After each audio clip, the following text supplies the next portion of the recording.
you remember in the Buddha movie, just a moment, here we are. Do you remember once he becomes awakened and all the people start to go to him for teachings, and they ask him to be asked that he accept them as a disciple? And do you remember that they all say, Buddham Sharanam Gacchami, Dharmam Sharanam Gacchami, Sangham Sharanam Gacchami. Do you know what that means? Is it the three jewels? It is. It means I go for refuge to the Buddha, the Dharma, and the Sangha until I become enlightened. Well, it just means I go for refuge. I go for refuge to the Buddha. I go for refuge to the Dharma. I go for refuge to the Sangha. But the mandala that we offer at the start of each class in ACI, in the ACI stream, is I go for refuge to the Buddha, the Dharma, and the Sangha until I become enlightened by the goodness of what? The teaching. You guys are, what are you doing? Studying? What's it called? The teacher says, by the goodness of the teaching that I'm doing. Oh, and because you guys are bodhisattvas, the line is by the power of the goodness that I do in giving and the rest. And giving and the rest refers to the 6 perfections. So by the power of the goodness that I do in giving and the rest, may I reach Buddhahood for the sake of every living being, right? That's the mandala offering. And Rainbow, you know it in Tibetan, Sangye Chudan Tsokki Choknam La Jangchu Bardu Dakni Kyabsuchi, right? That thing that we sing at the start of the class. So one of the requirements, I guess you could say, of the ACI series. Well, first of all, let me just say that Geshe Michael began to teach these courses in the early 90s, like maybe 1990 or something like that, in New York. And his express purpose in teaching these classes was he wanted to train people, as he does now. He wanted to train people who would be able to carry the Dharma in this world. And he wanted to train people correctly and properly and have them be really, really knowledgeable and, understand the Dharma, not just from a textual point of view, not just from an academic, scholastic point of view, but his intent and his aim was to teach the Dharma in such a way that people would, it would facilitate them to have realizations about the Dharma, because that's the only Dharma that can continue in the world, the Dharma that people have realized in their hearts.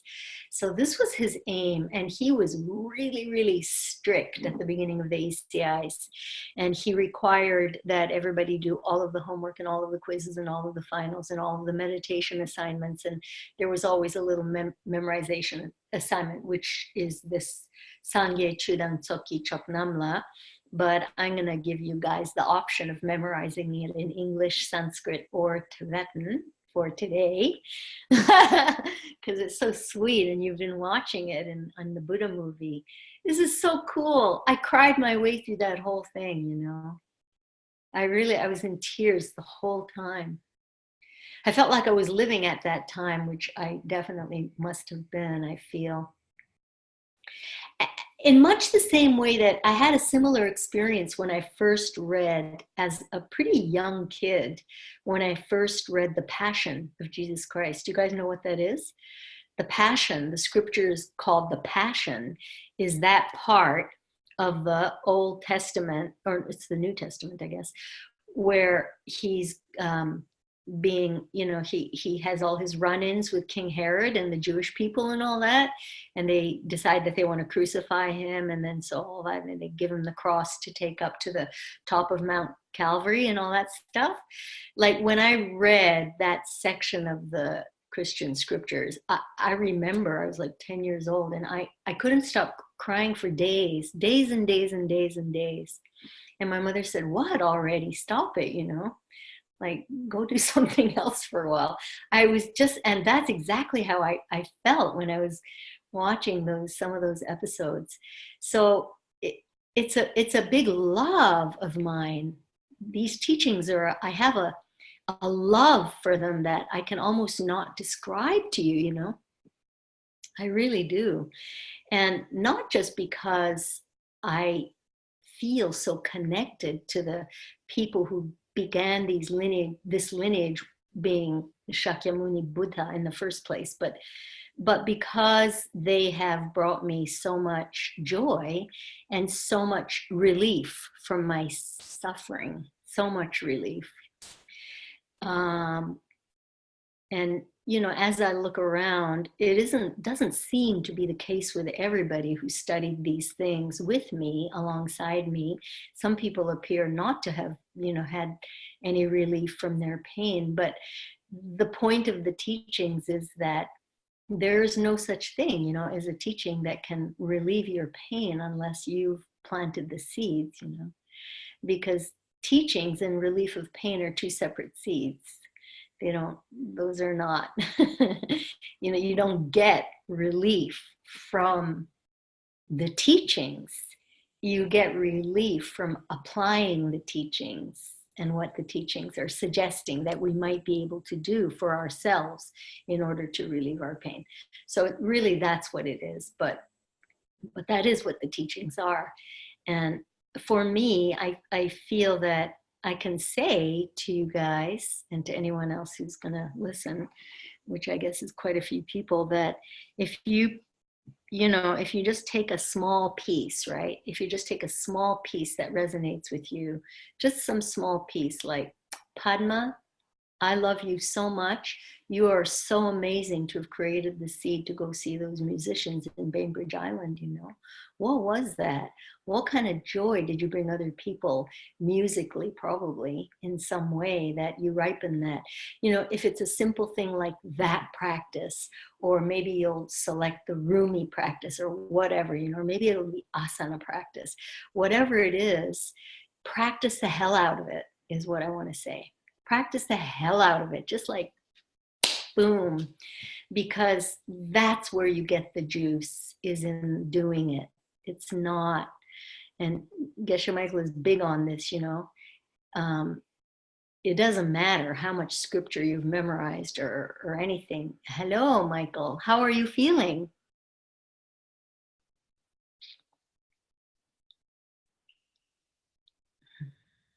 Takes a second. Hello. How are you feeling? I'm feeling better. Oh my God, you guys are all like nasally. Yeah, it's that season. Sniffly and nasally. How are you feeling, Tanya?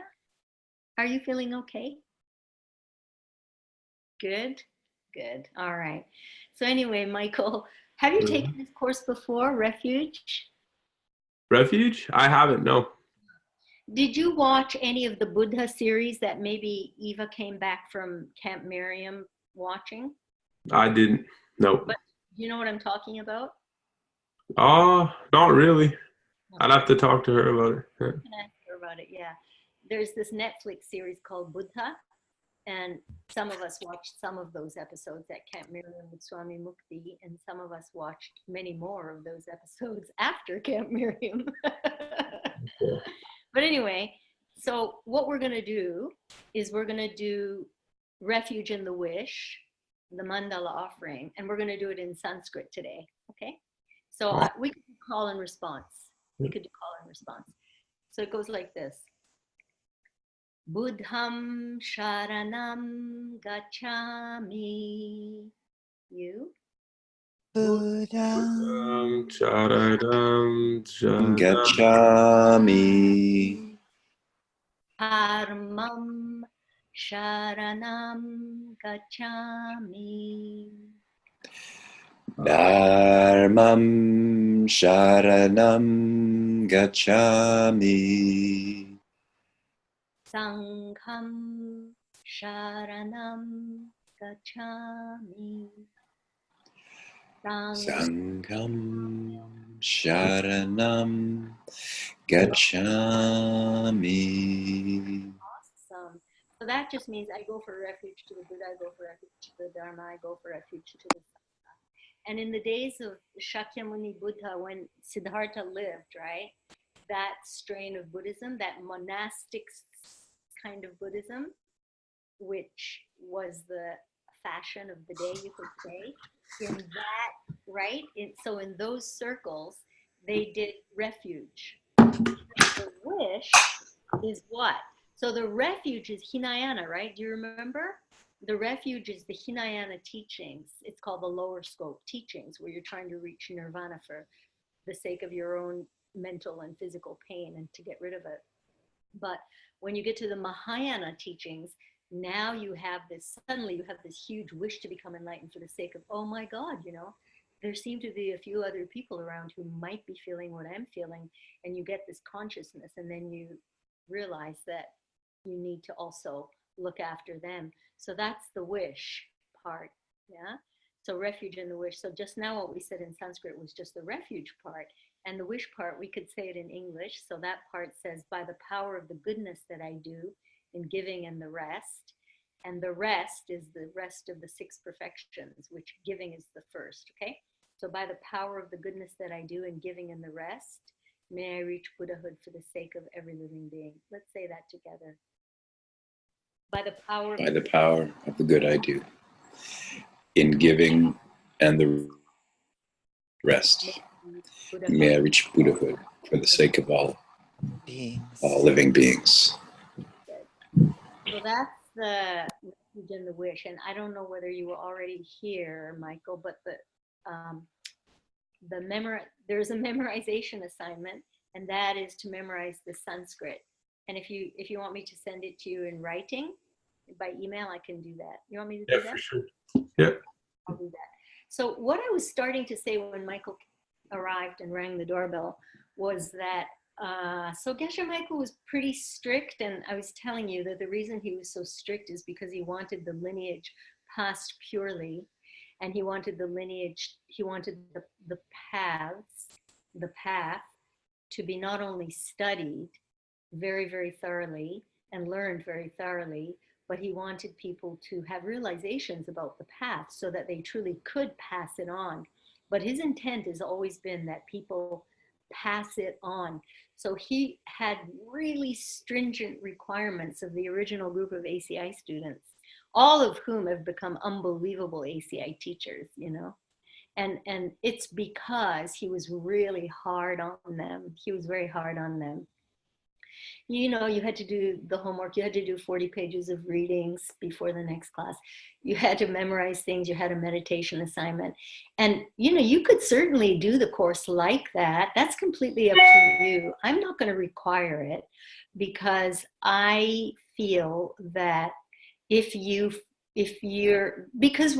we have a number of people in this world spreading the virus, you know, and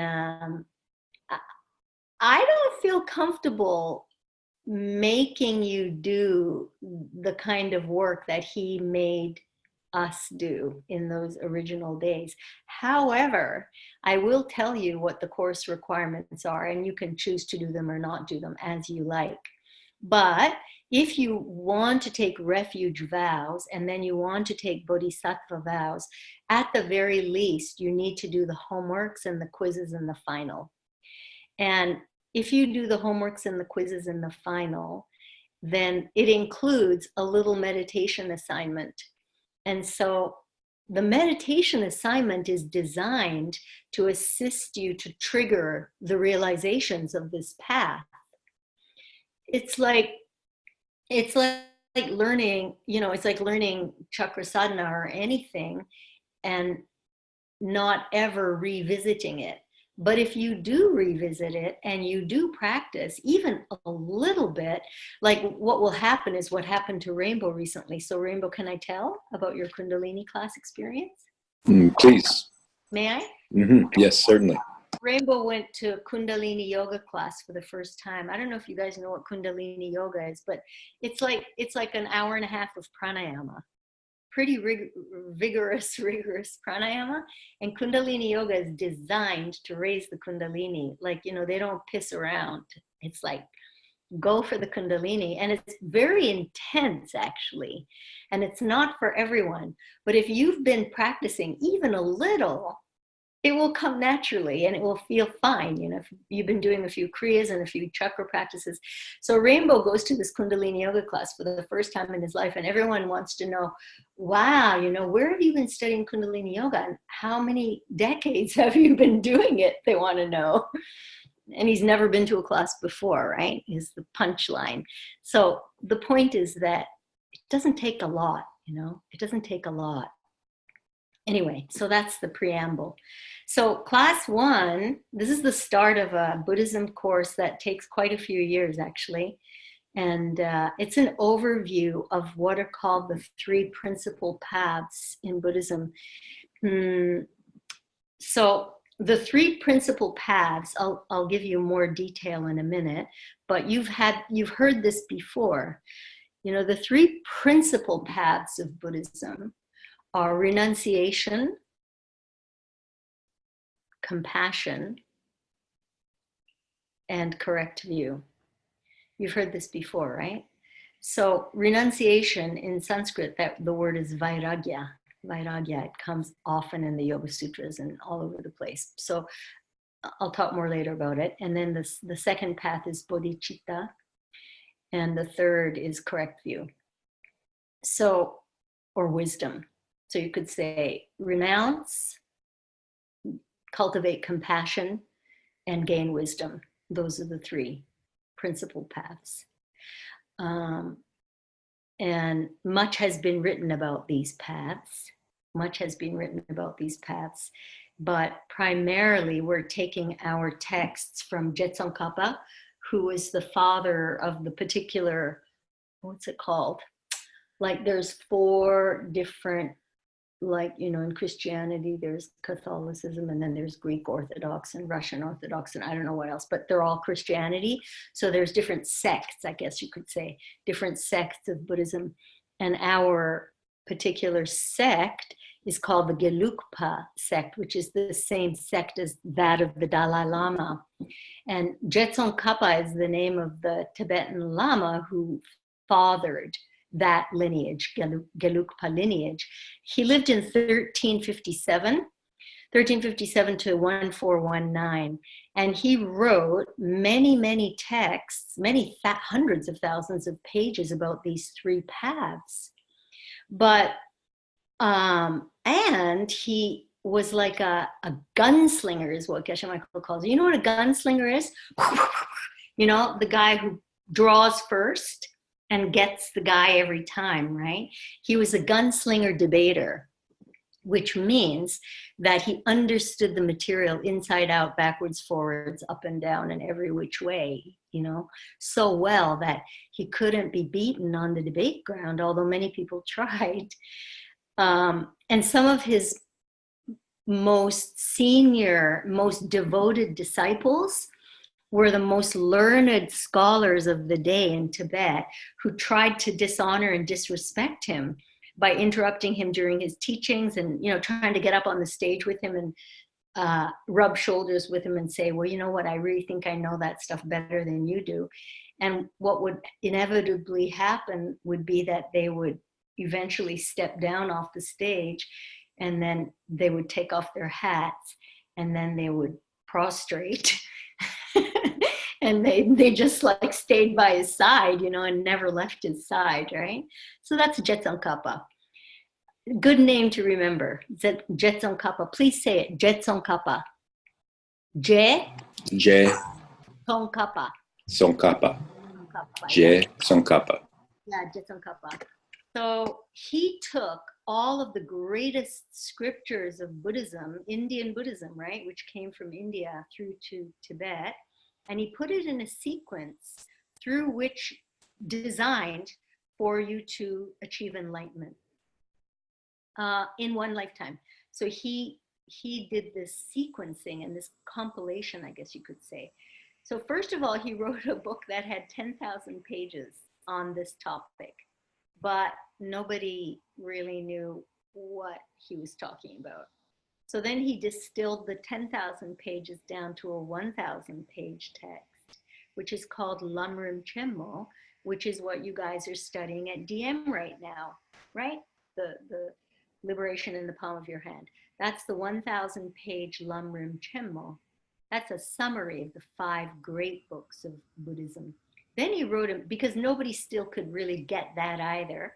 He then wrote a medium length one, which is around 200 pages long. And then even that one was very difficult and not many people were getting it. So then he distilled that down to a 10-page one. And that was starting to become manageable for most people. But the beauty of it is that he distilled that down to a 14-verse poem. A 14-verse poem, which we talked about in the meditation course, the ACI 3, when we did ACI 3 recently. So the name of that 14-verse poem that he wrote is Lam Tso Nam Sum. Lam Tso Nam Sum. It means the 3 principal paths. So I want to tell you about this word Lam.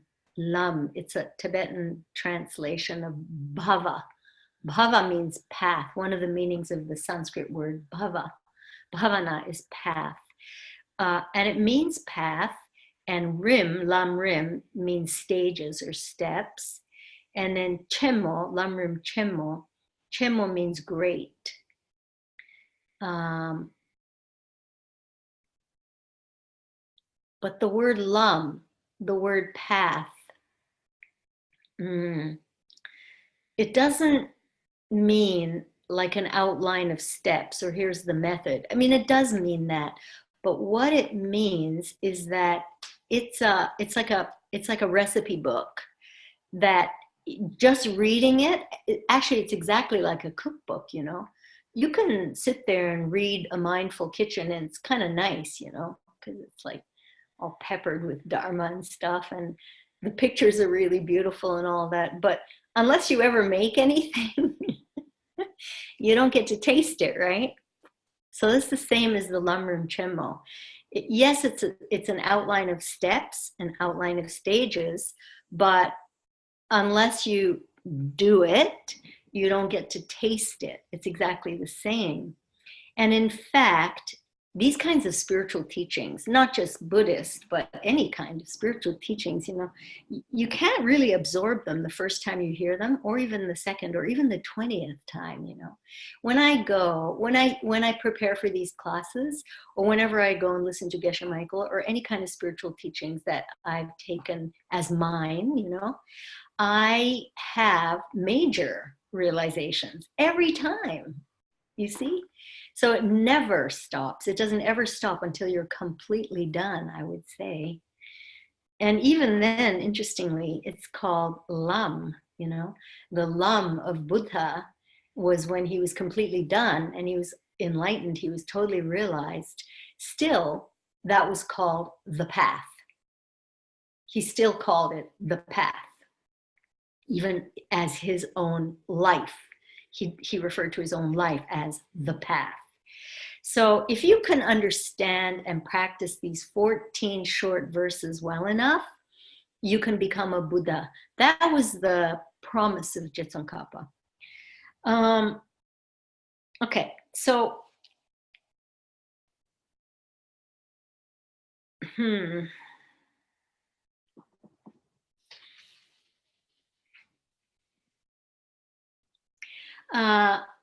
all right, I'm going to shift gears a little bit in order that I could describe to you a little bit more, or try to explain a little bit more what these paths are, this lam, right? This lam that we're talking about.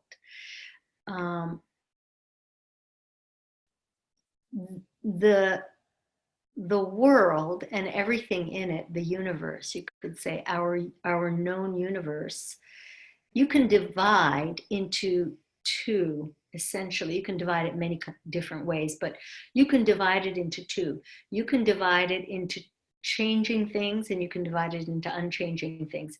And if you remember from Buddha, you know how Buddha said everything is impermanent, right?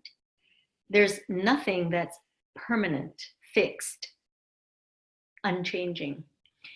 everything is changing, everything is in flux, everything is impermanent. That's what the Buddha said.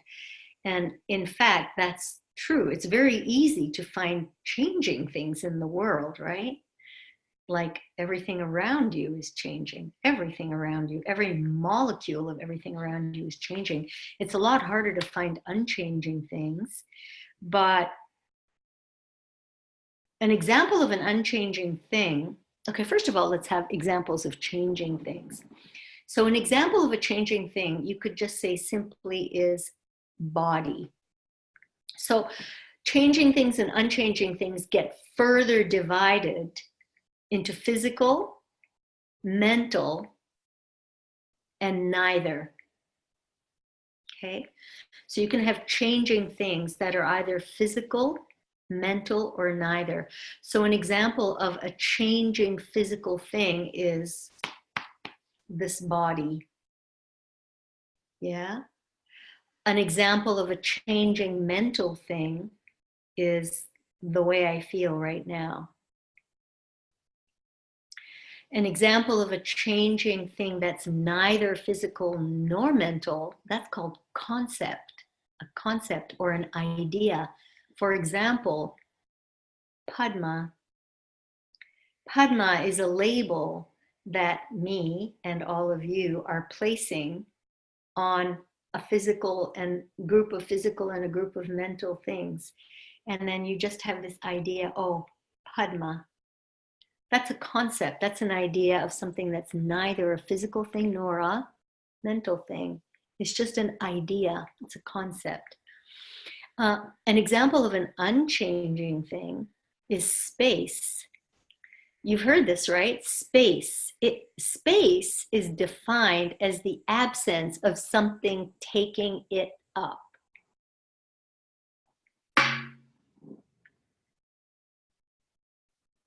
When I take this bottle of balsamic vinegar away, the space where it was is still there. When I put the bottle of balsamic vinegar there, the space is still there. It's unchanging. Okay? It's unchanging. So whether there's something filling a particular place, for example, where I am occupying this space right now here in this room, whether I'm occupying this space or not, it's space and it's unchanging. It does not change. It exists whether I'm sitting here or not. It exists whether the bottle is over here on the table or it isn't. Is that okay? Not if that making sense. Is this making sense? Okay, good. So whether an object is in or not in a particular space, we call it space. That's an example of an unchanging thing.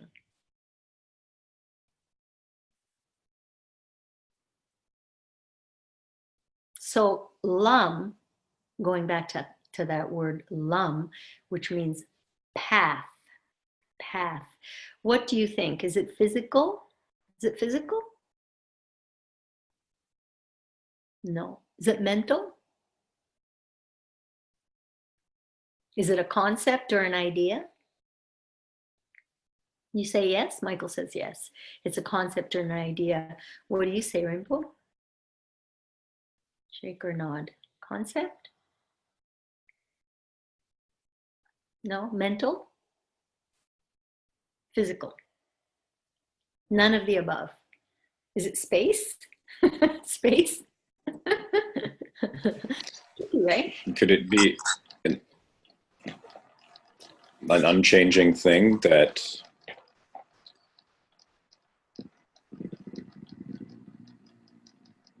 never mind. It results in an unchanging thing. Interesting that you say that, because the path results in an unchanging thing, which is an understanding of emptiness. So emptiness is another example of an unchanging thing. But that's a big, long story, which we'll get to some other day. But for this moment, when we say path, we're talking about, you know, you could say path is the book, Lam Rimchen, Liberation in the Palm of Your Hand. There's the book, you know, there's the manual, there's the ACI manual, course 1 manual, you know. That's not what Lam means. That's not what Lam means. Lam is referring to a state of mind. Lam is an attitude. It's a series of things going on in your mind. It's a series of awarenesses or consciousnesses. So Lam is actually a mental thing. So the path is a mental thing. Okay, it's not the books. You know, you could say it is, but it's not the books, right? It's not the cookbook. It's the tasting of the recipes is what it is. So it's the mental ideas that make it a path. And those mental ideas provide us with our realizations. And so it's not really that these ideas are ideas of Buddhism. These are ideas that you and I can have when we study these things, which the enlightened being called Gautama, you know, Gautama Buddha passed on, right, through this lineage. So it's the ideas that make you into a Buddha. The attitudes and the states of mind which create this state called Buddhahood. And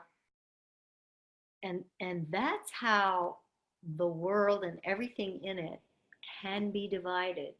Changing things which are physical, mental, or simply concepts, or unchanging things. And you can think about that. It will provide quite a nice meditation if you think about that for a little bit. So, but let's move on to what those 3 principal paths are. So the first one is renunciation, yeah? And so vairagya, it means, you know, like when the Buddha broke out of the palace grounds and he encountered all the suffering, and he encountered death and old age and suffering and all that out there, you know, for the first time. And then just before he renounces his life as a prince, and just before he renounces his family and his palatial life, right? He's very, very, very torn up and broken up, and he's like completely freaked out because everything is suffering, everything is pain. And in fact, when he then goes into his 8 years or whatever, 10 years of meditation, and when he eventually is just about dead, and the lovely maiden gives him milk, and then he has that milk and it sustains him, and he goes and sits beneath the Bodhi tree.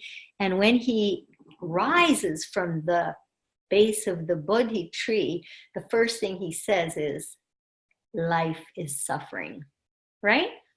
That's the first truth, the first noble truth. Life is suffering. It's all pain, he says. And people get this idea that Buddhism is really negative and like a downer, kind of a downer. But here's what I want to say about that. The first thing I want to say is that it's true. That's the first thing I want to say. And the reason that it's true is because we think that the pain is out there, like he thought before he went into his parinirvana. He thought the pain and the suffering was out there. And as long as he thought the pain and the suffering was out there, he realized that there wasn't a damn thing he could do about it. And that is the worst kind of pain of all. Do you remember? He's saying, why? What causes it? What causes this pain? And nobody could answer his question. Not any of the Brahmins, not any of those guys with all their scriptures and all their sacrifices and all their temples and all their beautiful offerings. Nothing and nobody can explain to him why it's all pain. He recognizes that it is. So, but when he comes out from his parinirvana, he gets it, right? Yeah, it's all pain, And there's a reason. That's the second noble truth, right? The second noble truth, pain and its causes, 1 and 2. The third is freedom from pain, or cessation of suffering. Do you remember? Cessation of suffering is the third noble truth. And the fourth is the path. What is the path to the cessation of suffering? So that's what he wakes up having realized, right? He wakes up having realized, yes, it's all pain, mainly because we think it's out there, unchanging. He says, nothing is permanent. You guys don't get it. It's not fixed. It's not permanent. There's a reason for it. And he says, there's a path, you know, and here it is. Come, right? That's what he says. So renunciation is not the first part of that section of the movie where he just sees all this pain and suffering all over the place. That's not what he leaves his family and he leaves the palace to renounce that. But the true renunciation is when he comes to the bottom of the Bodhi tree and he knows he needs to figure out where this pain is coming from, because he has renounced that it's coming from its own side. He has renounced that it's fixed and there isn't anything you can do about it. That's what renunciation is, okay? Big difference, right? And there's nothing more hopeful than that message. Do you see what I'm saying? There's nothing downer about Buddhism, nothing. There's nothing downer about this path, you see. Because when you understand that first most crucial thing about renunciation, then you understand that, yeah, it really is true that everything is pain when you think it's fixed and permanent and that it's out there. So yes, everything is pain. Because at that point, we are suffering because we're trying to, Pema Chodron calls it, pin it down. You know, we're trying to pin down. Why is it like this? What can I do? I'm trying to pin it down. And your mind is restless forever and ever and ever because you just can't pin it down. Is it you who's making me suffer like this? Is it that thing that's making me suffer like this? And you keep trying to pin something down, you know? Can't pin it down. That's what we're renouncing, you see? Renouncing that restless mind that goes with this unpinned downableness of life. She calls it the unpinned downableness of life. I think that's really an extraordinary way of putting it. The unpinned downableness of life. So that's renunciation. Bodhicitta is the second principal path. And that is, you all know, because some of you have done the Bodhisattva vows twice, Bodhicitta is the wish to become enlightened for the sake of all beings, yeah? So it's the wish to become a Buddha is what it is. I want to become a Buddha. I want that liberation, right? I want it. I want it bad. I can taste it. I really want it. That's bodhicitta. It doesn't mean Buddha mind, okay? It doesn't mean I'm a little budding Buddha. That's not what it is. It means I have this wish, burning, fervent desire to become enlightened for the sake of all beings. I figured it out. I know what it is that I'm trying to renounce, you know. I see that all other beings are in this exact same dilemma. You know, dilemma is not the word. Do you know what I mean? It's an inferno of hopelessness, frankly. And I get it. They're all in this inferno. And so it's an awareness of that. It's an awareness of that and an absolute certainty that, you know, you got to eradicate their pain also. So it's a state of consciousness, yeah? Renunciation is a state of consciousness. Bodhicitta is a state of consciousness. The love in a Buddha's heart is a lam. You see, the love in that Buddha, you know, in Siddhartha's heart, that love in his heart, that's a lam. It's a path. He has realized this deep, deep love, you know, which makes it unbearable for him to hang in the palace like that anymore. He just can't do it. It's his love, you know, it's losing yourself in love for every living being. That's a Geshe Michael translation. This is not my words. Losing yourself in love for every living being is one of Geshe Michael's translations of bodhicitta, where you just have this thing, it just washes over you. That's the love in a Buddha's heart. And it's a lum. Even though he's already reached the end of the path, it's still called a path. The Buddha's path is the love in the Buddha's heart. And then the third principal path is called correct view or wisdom. In Sanskrit, it's prajna. So, this is correct view, right? So correct view is closely tied into renunciation, right? Very closely. If you have this attitude of correct view and you really cultivate and develop it, you will become enlightened, because that's the one where when you really buy into that through lots and lots of trial and error and lots of cooking the recipe and tasting it for yourself, right? Then your correct view will become the default response in all of your life situations. So for example, there was a time when I routinely used to cheat on my income tax, and I would always get a whole bunch of money back, and that's why I did it.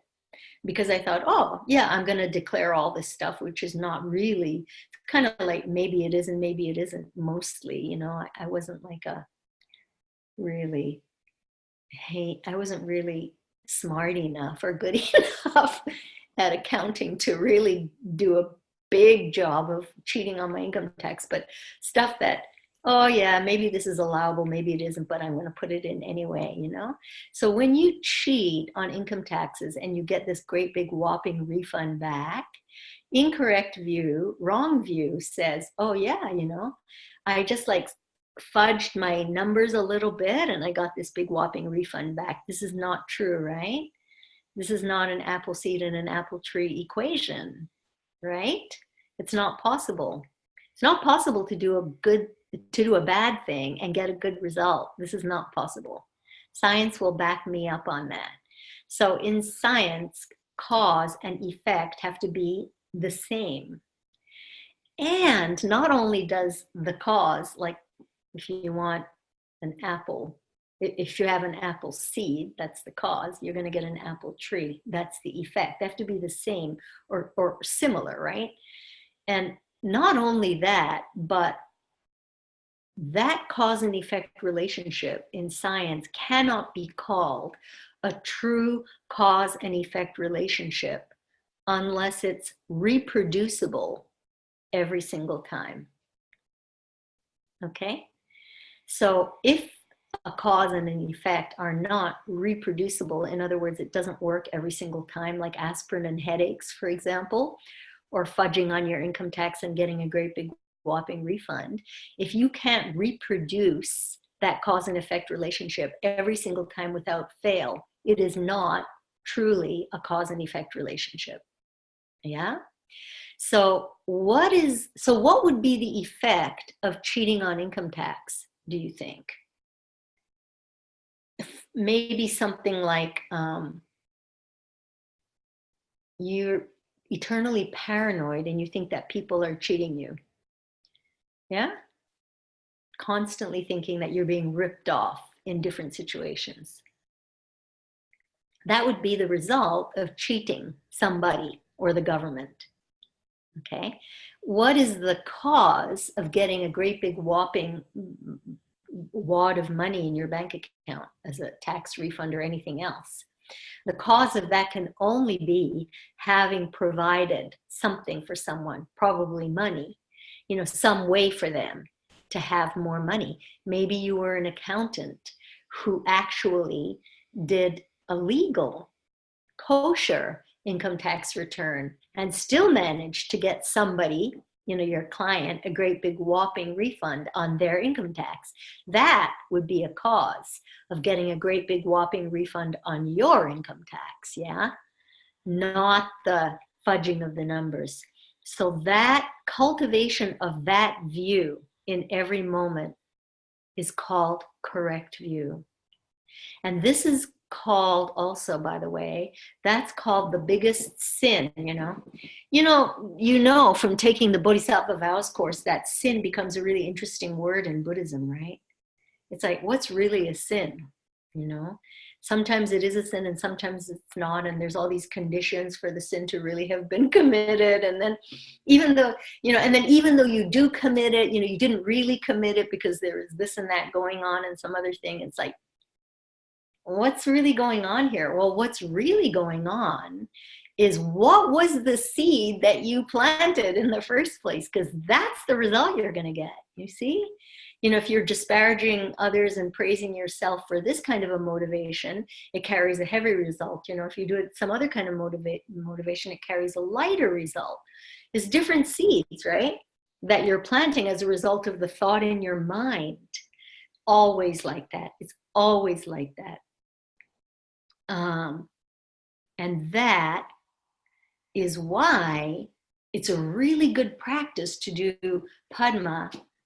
Thank you so much for planting that karmic seed that you planted over the weekend in Vancouver. That practice is really crucial because it's the practice that is honoring this view, this correct view. This is wisdom, right? There's no crime against wisdom ever possible if you live like that. Thank you. Everything you're grateful for, what was the seed? Everything you're not so grateful for, what was the seed? Everything you downright hate, what was the seed? Everything that makes you miserable and suffer and you just can't get rid of it, what was the seed? That's correct view. And that's the only thing that works. And renunciation is renouncing every other formula other than that one. That's true renunciation.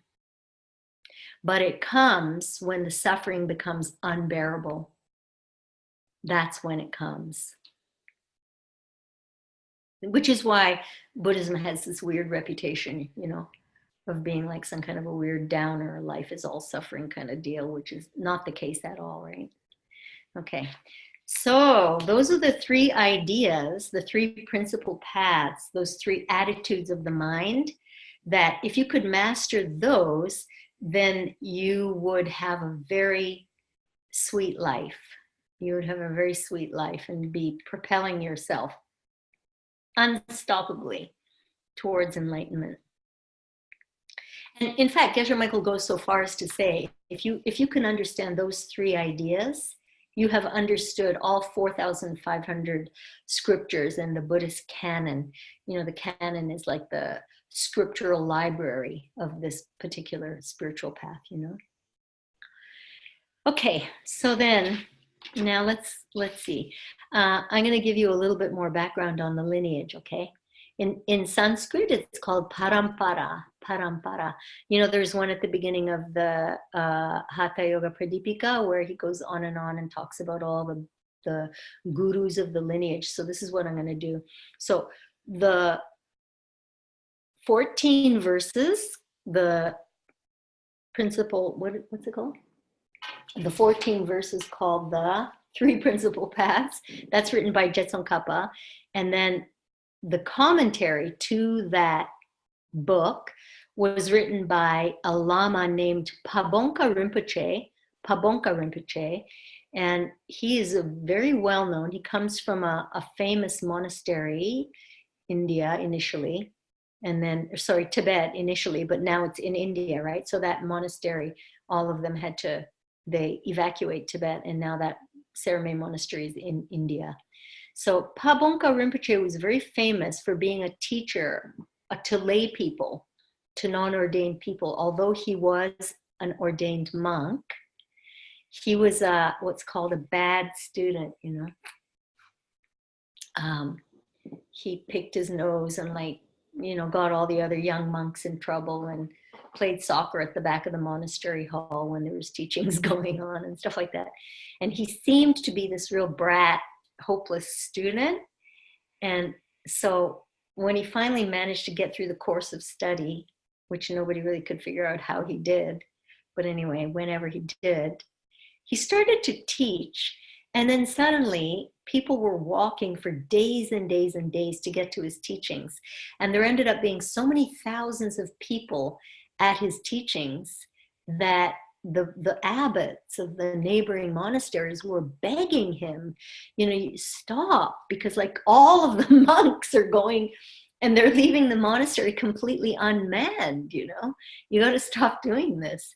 So this Lama, Pabongka Rinpoche, had some major realizations of the path, although he could never remember anything very much, in terms of memorizing and like that, right?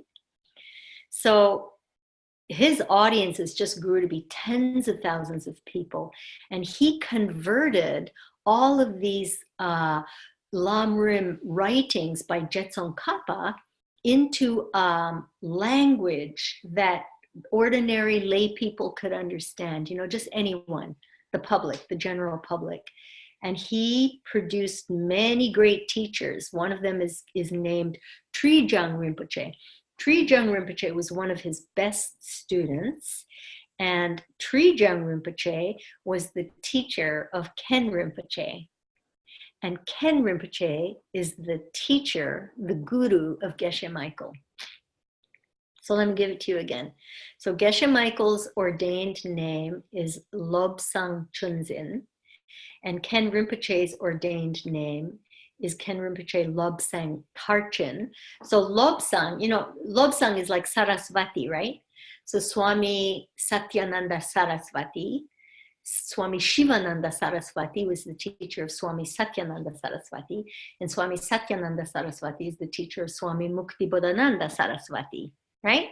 So they all take the last name of their teacher, and Lobsang is the last name, but in Tibetan you say the last name first, which is the same as Japanese. So Lobsang Chunzin, Geshe Michael, was the student of Lobsang Tarchin, Ken Rinpoche, and Ken Rinpoche's teacher was Trijang Rinpoche, Lobsang Trijang Rinpoche. And Pabongka Rinpoche was the teacher of Trijang Rinpoche. And Pabongka Rinpoche was not, let me give you the dates, just a sec. So Pabongka Rinpoche wrote this beautiful commentary on Jetson Kappa's Lam Rim verses, the 14 verses.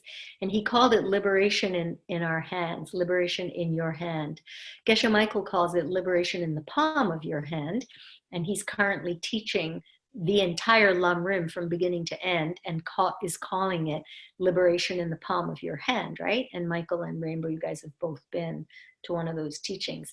So liberation in the palm of your hand means a lama or a teaching which has taught that material so well that liberation is in the palm of your hand. Liberation is in the palm of your hand.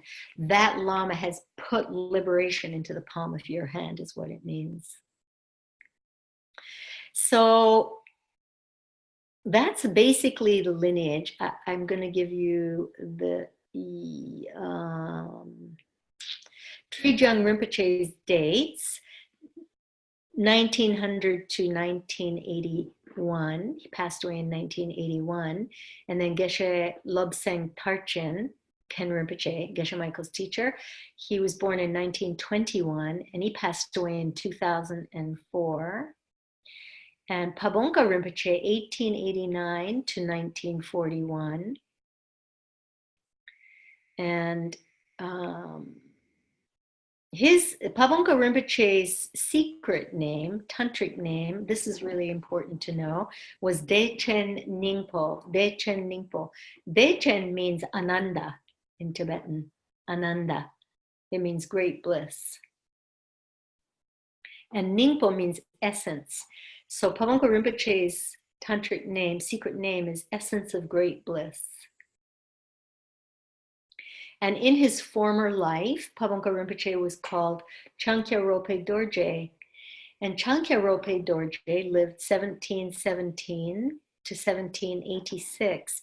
And he was the teacher, the yoga teacher of the Emperor of China at that time. Chankya Rope Dorje.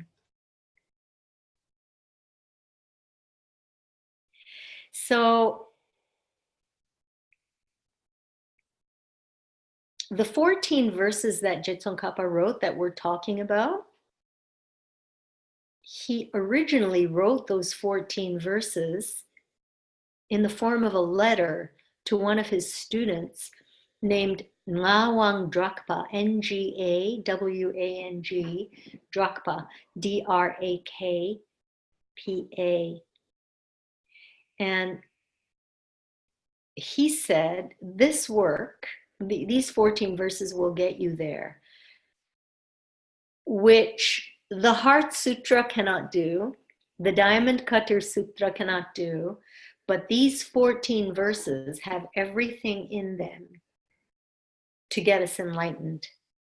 And he wrote those 14 verses in a very important letter to this student of his, right?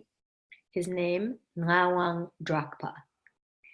All right, so basically that's the, the meat and potatoes of this class, what you kind of need to know in terms of the lineage and stuff like that. And then just a few more things though. So do you remember that King Shuddhodhana, the father of Siddhartha, that he tried to keep Siddhartha in the palace grounds? Do you remember why? He didn't want him to see death. He didn't want him to see the suffering, right? So it was the 4 great sufferings of this life that he didn't want his son to have to experience. And those 4 great sufferings are, number 1, taking birth as a mortal. And I don't know, do you remember at the very beginning of the movie, in fact, at the very beginning of every episode, this little lotus, this Ganesha, the elephant, throws a lotus into the window of the Buddha's mother, of Siddhartha's mother, and the lotus comes and lands into the navel of Maya, who is the mother of Siddhartha. And then, so that's Siddhartha, okay? Immaculate conception, right? So no suffering, no pain. And she actually died though in childbirth. Do you remember she died in childbirth or shortly after, right? After? Yeah. So then it was Prajapati, who was the next in line to be the wife, or she was one of the wives of King Shuddhodhan, and she raised Siddhartha because Maya, his real mother, died. So they also kept that fact a secret from Siddhartha Gautama. The fact that taking birth is extremely painful, not just for the mother, but also for the child. So the pain, the great suffering of taking birth, the great suffering of aging, of getting old, the great suffering of illness, and the great suffering of death. Those are the 4 great sufferings that King Shuddhodhana was trying to shield Siddhartha from seeing.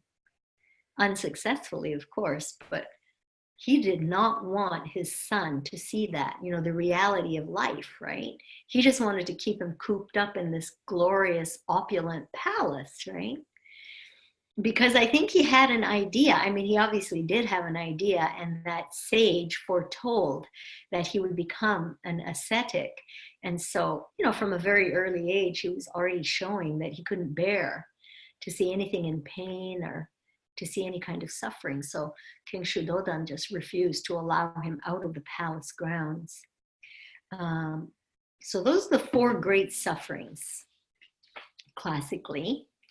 And then, so then the next one of the homework questions is, what are the 3 problems of the pot?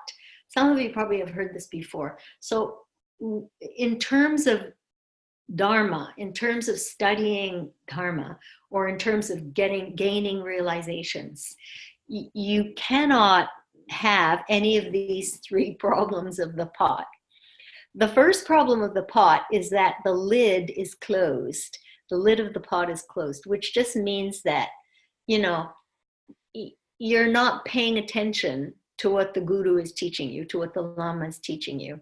You've got the lid closed, You're not available. The second problem of the pot is that the pot is dirty and that you have some sort of an improper motivation for being at a teaching. for being at the teaching. And then the third problem of the pot is that the pot is leaking, which simply means that even though you're taking teachings, you're not retaining, excuse me, you're not retaining what you've been taught, what you're hearing. So those are the three problems that Dharma students can have, the three problems of the pot. That's how we remember them. The fact that you're not paying attention, the lid is closed. The fact that the pot is dirty, that you have an improper motivation for being there.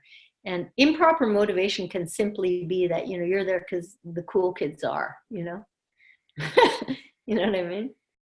It's an improper motivation in terms of gaining realizations, is I guess what I want to say.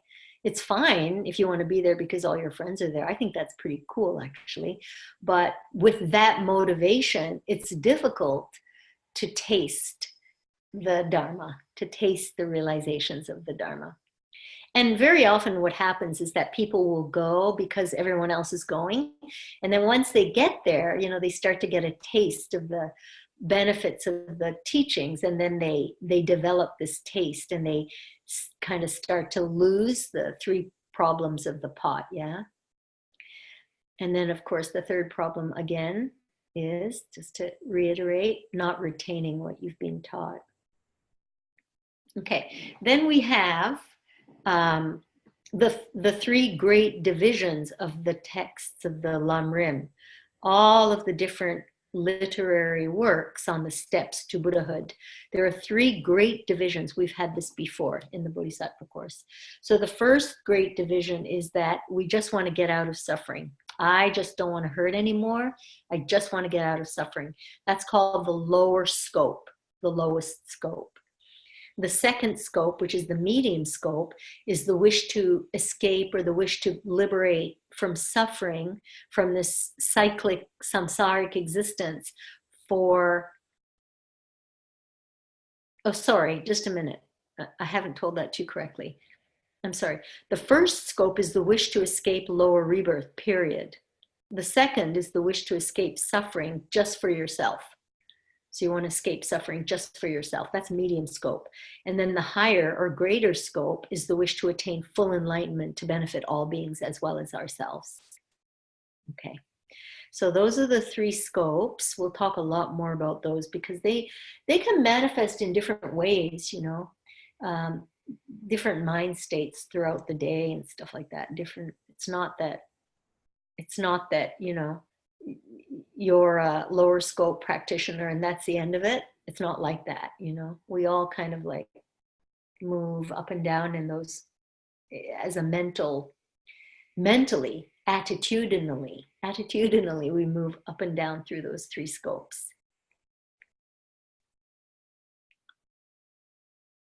Mm-hmm. Okay, so that's class 1. And the meditation assignment is very short. You all can do this perfectly already. And that is Perfect 10. Do you remember Perfect 10 from the ITT? Perfect 10 is where you simply watch, or you listen for, or you feel at the nostrils 10 breaths. And it's super hard, right? So if you're going to use the sensation at the nose tip, you're feeling the breath moving in, feels kind of cool. You're feeling for the breath moving out, it's a little warmer. And you follow that process for 10 rounds. Or you can listen, or you can do the laser beam like Anuloma Viloma. Or you could simply count, which is really hard. You could do it like Anuloma Viloma. Anyway, Perfect 10 is where you attempt to count to 10 breaths without having your mind waver at all. Generally, what will happen is you will not get to 5. So if you do not get whatever, as soon as you notice that you've wavered, you're meant to start back at 1. And then eventually, your mind you'll be able to hold your mind still so that you can get to 10. And then you'll want to go to 11, 12, 13. No, you don't do that. You just go to 10, okay? So you do perfect 10. That's the first part of the meditation assignment. And the second part is doing an analytical meditation on renunciation. An analytical meditation is one where you simply analyze, you think about it in your mind as an analysis. Why is life suffering? Why is it just disgusting? Why is it that nothing works and it's just a big old crock? You know? Why is this life suffering? So you're thinking about it analytically, not like mystically or anything, just like analytically. In my life, why? What kind of suffering is going on that I'm just like, I'm so sick and tired of it, you know? I do not want to deal with this kind of suffering anymore. I'm so done. That kind of a meditation. And just a couple of few minutes, you know, 5 minutes at the 5 minutes, something like that. That's the meditation assignment. And by the way, I give you permission to do that anytime, okay? You don't have to sit in formal meditation posture.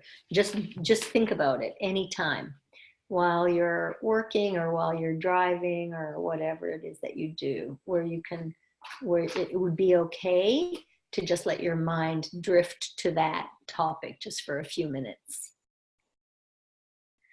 Unmute your microphones and let's see, we could do some Q and Q. Now we call it Q and Q. Yeah. Oh, short class. Yeah, let's definitely do some Q and Qs.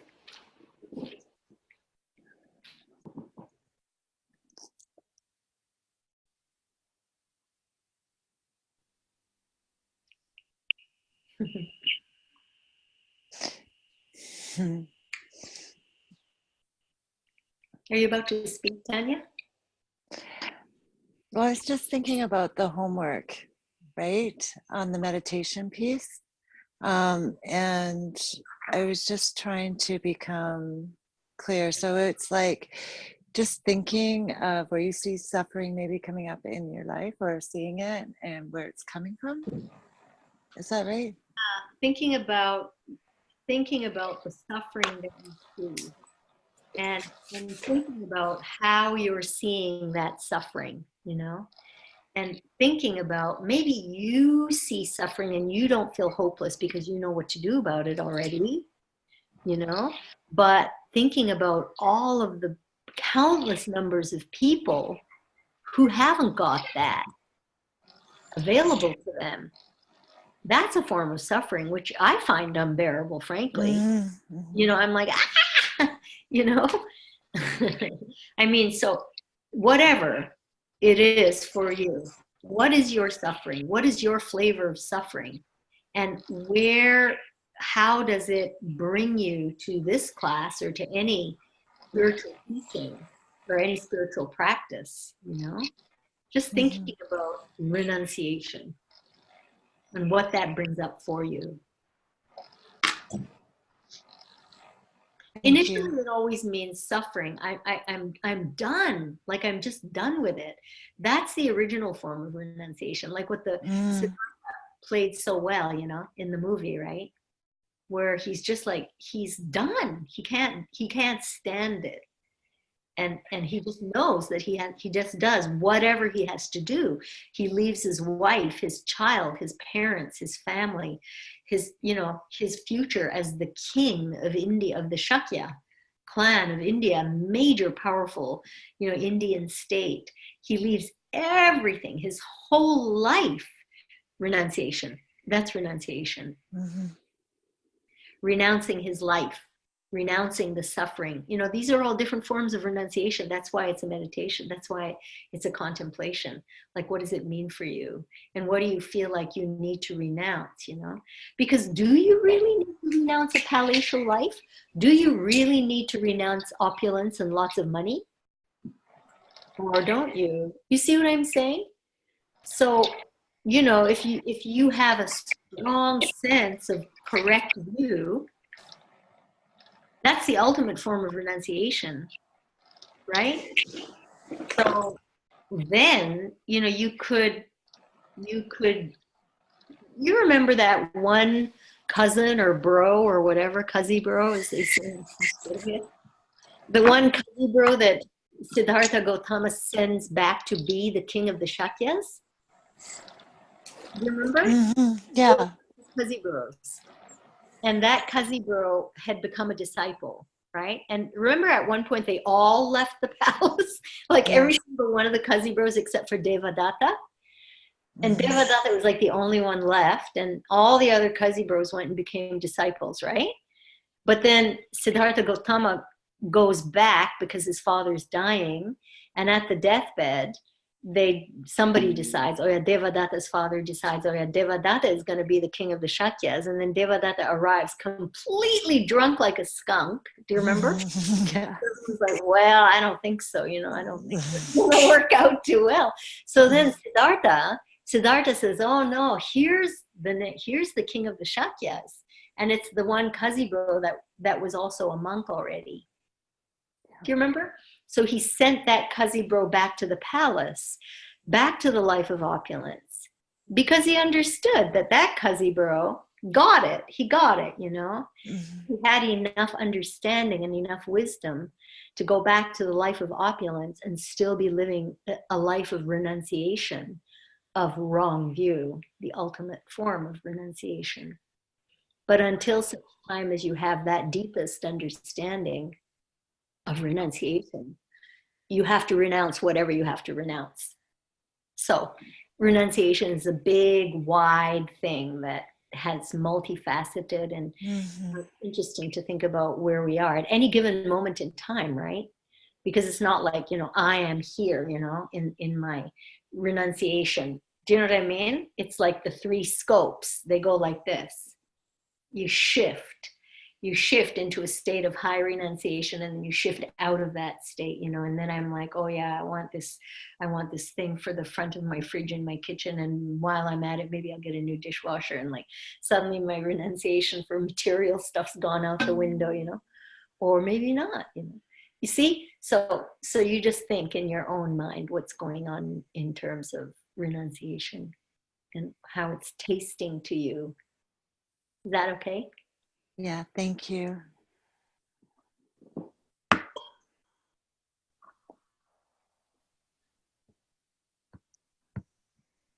What would that movie be called about Siddhartha? Buddha. Buddha. Okay.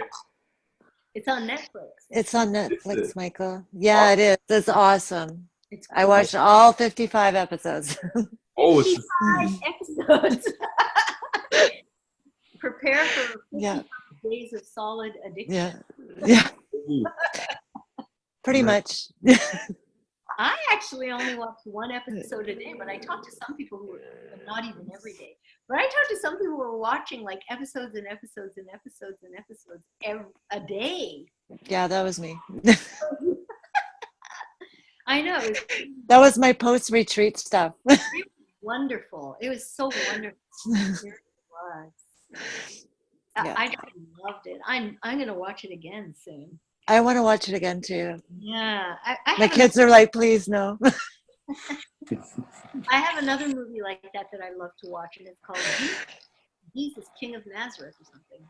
Oh, really? It's like really similar, It's not 55 episodes. It's about 6 hours, though. Yeah, maybe we could watch it at a YTT or something. No, that'd be good.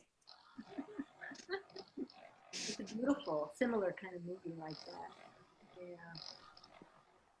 Yeah, I was looking for some similar movies. Yeah. I think it's called, anyway, I'll tell you exactly what it's called because it's very beautiful. I have the DVD. Nice. Now my DVD player doesn't work anymore, so whatever. Maybe. Can you suggest some remedies for the 3 problems of the pot? Oh, good question.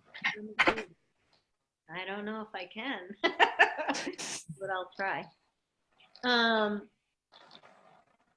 Well, having the lid closed, the first problem, not paying attention to what a lama is teaching you. I mean, it's like people used to come and see me when I was an exercise therapist. And you've heard me say it many times. It was the people who were in the most pain and who had the least money, right? Who had the best results. And when I say that, what I mean is that they really had some big pain, like a herniated disc. In most cases is excruciatingly painful. And I'm thinking of one guy in particular who really had no money. He was a writer. He just was always starving, basically. And I don't know what he sold to pay me, but he paid me, and I charged quite a lot of money in those days. And so somehow he mortgaged his whatever to pay me. And he used to hang on my every word. When he would come to a session, he would be hanging on my every word and write everything down and at that time there was no phones that took movies, but he used to do it. He used to take movies and write everything down and tape record stuff on these little, they're not, things that we used to use, audio recorders or whatever, Walkman or whatever it was. And he was just really wanting it. He really wanted relief so badly that his attention was 108%, and that's what this one is, having the lid closed and not paying attention. The antidote is paying attention enough so that you get what the teacher is saying and you test it out in your own life and you get some kind of result. And that causes the attention. That creates the attention. So that would be how to get yourself to pay attention to a teaching, to what allows teaching you. Then being a dirty pot, not having a proper motivation for being there. I don't know. There's all kinds of different examples of what this means, but it just means that, you're not really that interested. Similar kind of thing, right? You're just not really interested, or, somebody said go, or you're some sort of a person who there's lots of people like this who it's almost like a habit, and they go to every teaching going. It doesn't really matter what it is. They just go to every teaching, or every time there's a Lama in town, they need to go be initiated, It's really? I can't even, I always am amazed, I have enough trouble with 2 teachers. In terms of paying attention and doing as they ask and stuff like that, I mean to say. So having an improper motivation for being in the team, some kind of flavor like that, it's where you're not really intent on what's going on and you don't really want it, I would say. Same kind of thing, right? Has the same flavor as the first one. And then the third one, leaky pot, not retaining what you've been taught. It's the same. Don't you guys think? It's really the same thing. I mean, if you want it badly enough, you're going to pay attention and you're going to be really highly motivated, and you're definitely going to retain, what you're hearing, right? If you're interested, if you've tested it out, it has worked for you. That's probably the most powerful way to not have the problems of the pot. But I would say that you just have to prove it to yourself, because nobody really can do that. Nobody can really do that. And so it just takes this spiritual laziness is really kind of dangerous, because it causes doubt in a spiritual path. It causes doubt in a spiritual people. And what is spiritual laziness? Spiritual laziness is, for example, someone is deceiving me all the time. Someone is constantly deceiving me, let's say, okay? And I know they are, and it's really awful, to be deceived and to know that you're being deceived, and to feel, distress. For me to feel distress over being deceived is spiritual laziness. See, if I don't understand that I'm being deceived because I cheated on my income tax, right? That's spiritual laziness, okay? So distress and pain that we go through is spiritual laziness. You know, I haven't followed through, you know, I haven't done my Padma, I'm so grateful to you for planting the seed thing, or Padma, I'm so annoyed with you for having planted the seed. Either one of the two, right? So that's spiritual laziness, and it works with Padma, I'm so grateful, and Padma, I'm so annoyed at you. In both cases, it's spiritual laziness, because we must go to the root cause of our blessings and everything we're grateful for. And also, you know, we must go to the root cause of all our pain. Because if we don't, we're just one big problem and all kinds of problems. Does that answer your question? Kind of, Rainbow? I think so, yes, thank you. Yeah. I mean, and then, you know, karmically, there's karmic situations here, right? So not paying attention to what somebody is teaching you, that can be like, anyway, we'll get to the karma course when we get to the karma course. That's kind of a long answer, so I won't go there, since you didn't specifically ask it anyway. Yeah.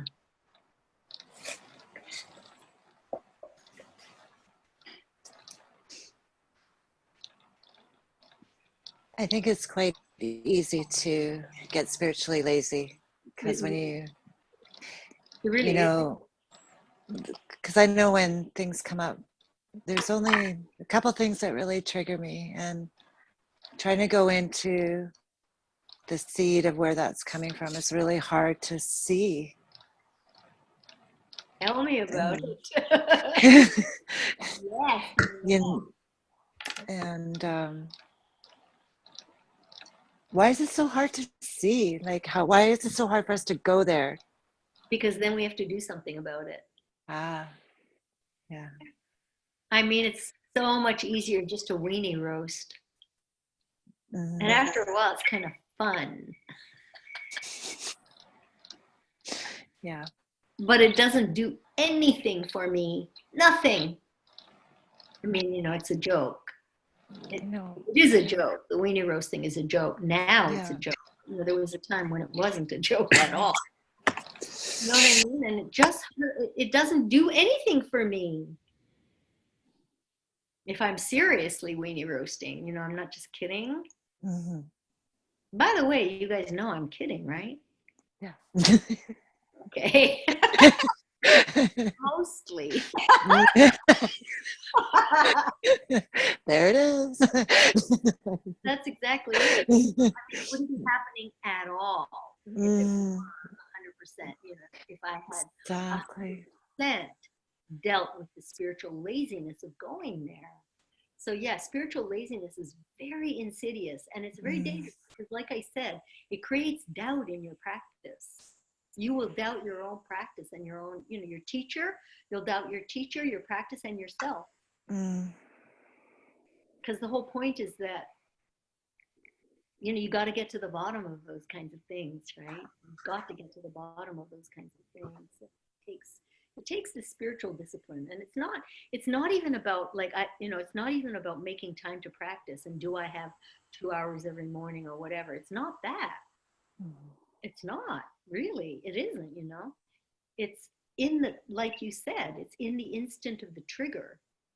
Can I pretty shortly thereafter? Okay, pretty shortly thereafter, can I go and hunt out the seed and try to root out the seed? Or at least think about it. You know? That's spiritual discipline and practice. Really, that's what it is. Formal sitting or no formal sitting, you know, or, you know, scheduled asana practice or no scheduled asana practice. That's what it really is, you know. And, you know, that kind of spiritual work and kindness towards others and empathy and compassion have the same effect as the kumbhaka in a pranayama practice, and have the same effect as a beautiful kumbhaka in an asana. Same effect.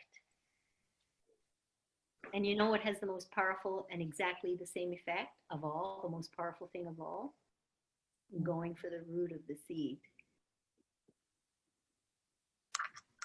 When you think about the root, when you think about the seed of the beauty in your life, and you think about the seed of the pain in your life, more prana enters the central channel when you're doing that than anything. Yeah. Mm-hmm. Can you please outline what you mean when you say go for the root of the seed? Yeah. What is the structure of that contemplation? The structure of that contemplation is, this person keeps deceiving me. Somebody keeps ripping me off. Like they keep, okay, I'm making this up, okay, it's not really true. But let's say, for example, that somebody's taking money out of the donation pot rather than leaving some or something like that. And I see them doing it. Or I don't see them doing it, but I know it's happening. Somebody is deceiving me and I'm freaking out because they're deceiving me. Because I'm not looking at that and wondering, why is this going on? And thinking, oh yeah, it must be because I deceived the government.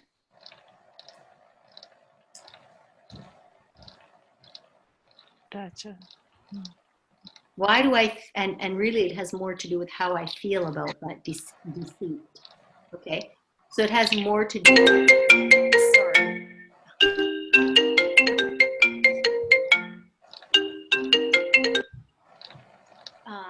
It has more to do with how you experience something. So for example, that example of the deceit, right? But, or you could, any kind of trigger at all, the way that you experience somebody doing something to you, one person may experience it as, you feel pain. Another person will experience it as despair. Somebody else will experience it as indifferent. They don't really care. I guess that person was trying to hurt me, but I don't know, whatever. I don't really care. Okay? So it has more to do with how you experience the stuff that's going on in your life. Because it's not really the stuff that's going on, it's how you experience it, right? That's where the clue leads. The clue is in how you experience it. So this is really important. So the first thing that we need to do is to ascertain how we feel about it. How do I feel about it? How do I experience it when someone is deceiving me, when someone, leaves me, or whatever it is, right? How do I experience that? Because that is the seed that I planted.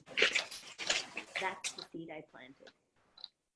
So if someone does something to hurt me and I don't really care, that experience of not really caring was the seed I planted. Okay?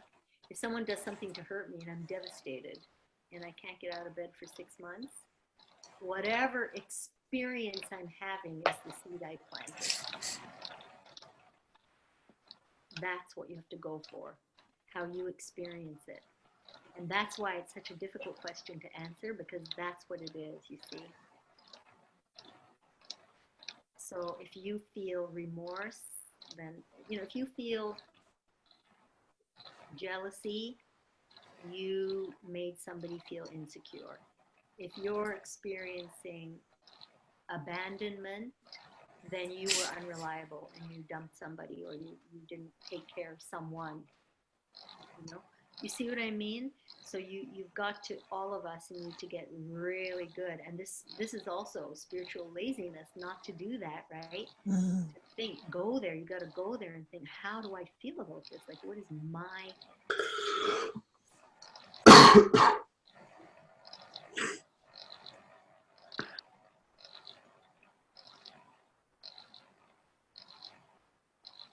By the way, the same goes for your bliss and your blessings, So, you know, I experience a sunrise a certain way or getting up early in the morning a certain way. I obviously experience getting up in the morning very differently from most people. How do I know this? Because when I lived in Chinatown, where there's a higher density of population, I think, than anywhere in Canada, and there's like 30-story condo buildings all around me, and there's only about 4 or 5 lit up apartments with lights on when I get up in the morning. So obviously not many people feel the way I do about getting up early in the morning. But when I get up early in the morning, I can't even describe to you the bliss that I feel. Where did that come from? Okay, so I want to plant that seed, that bliss seed. I want to plant the seed of this amazing experience I sometimes have with my mother, who says the most extraordinary things, you know. She just says the most extraordinary things, almost in passing, that display an incredibly keen understanding of human nature and an empathy and a tolerance, which I've rarely seen in people. And when I listen to things she says sometimes, the way that I feel is just this admiration, or like it's a gratitude. And rather than just let that be wasted, I want to know, what was the seed I planted? You know, I thought she made me feel like that. She did not make me feel like that. She was the delivery van of the karma. She was the delivery system of the karmic seed. She was the sunlight and the water that nurtured the seed that I planted to have that experience.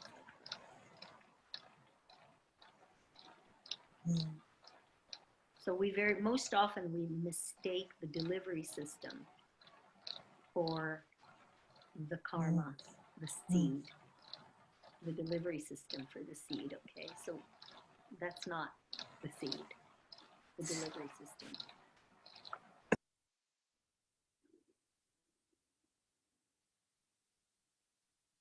Can't hear you. I still can't hear you, Rainbow. Are you? Sorry about that. Can I ask a further question, or are we running out of time? No, you can't hear? Okay. That's okay. I can hear. Try again. Are you unmuted? Is that better? I hear. You can I hear can Rainbow? hear you. Yeah, I can hear. Okay. Oh, I can't hear any of you now. Oh. Oh, I know why. Sorry. It's because I muted my laptop when the phone rang. Just a moment. Uh-oh. Just a sec. Oh, there we go. Can you hear me? Say something. Hello? Yes, sorry. Hello? I muted my laptop when the phone rang. What did you say, Rainbow? I'm sorry. Oh, my question was, do we have time to get further into this? Yes, we have time. If you need to go ahead if you need to go. But yeah, I have lots of time. So generally, this question, why do I feel like this, will not be asked when things are good, because I'll be too busy enjoying it. And it seems like there's a danger of further spiraling using this. So if I say I'm feeling insecure, that means I've made other people to feel insecure. The momentary kind of reaction to that is not a positive one for me. So that this practice needs to become so automatic. But that's that, not practice, though.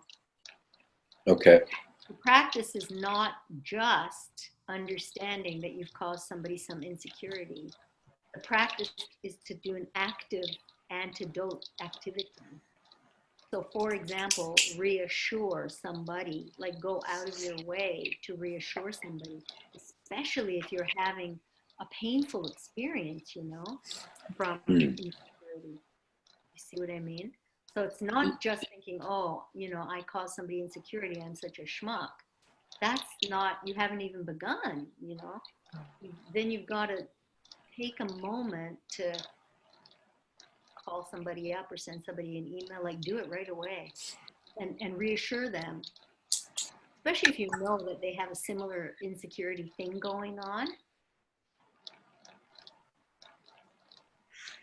So, but this needs to be done skillfully, or it could be like hurtful, or seem insincere, or in other words, confusing to the person, right?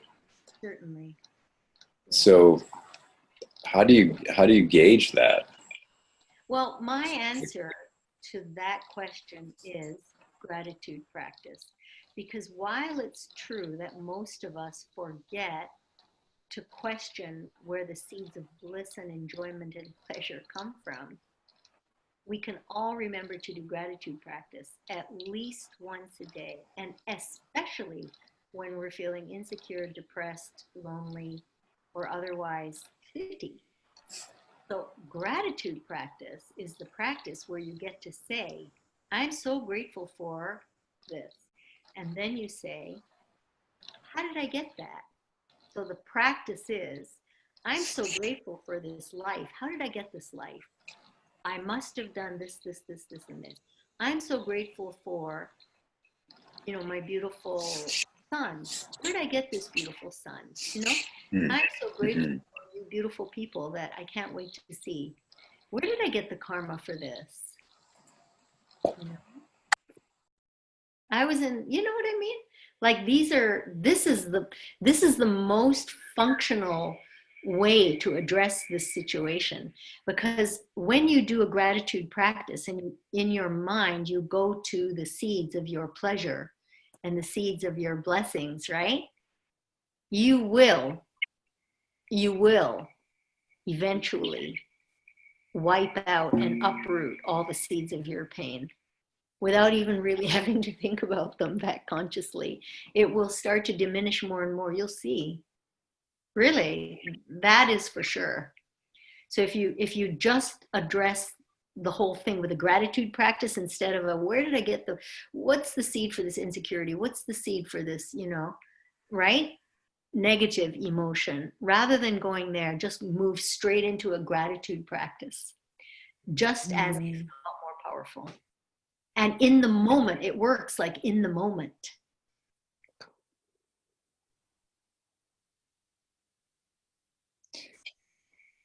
Thank you, Padma. Because I think we can get really caught up in that negative place when we see we're not so proud of ourselves, right? And we see where that comes from, and we can ruminate a little bit on that. Like, do you remember when Devadatta is on his deathbed and he's saying, oh, you know, I did this to you, I did that to you. He's saying to Siddhartha, oh, you know, I tried to kill you, and I tried to rob you, and I tried to take your wife, and I tried to this and that, and blah, blah, blah. And Siddhartha looks at him and says, I don't remember anything. I don't remember anything. Do you remember? Yeah.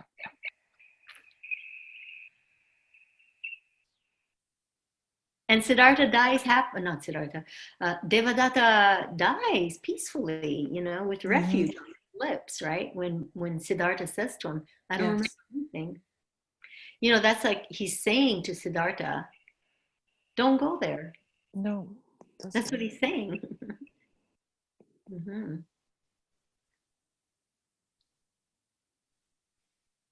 Yeah.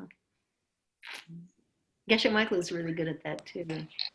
He just like turns it. He turns it, you know, so that you can get on an upward spiral. Yeah.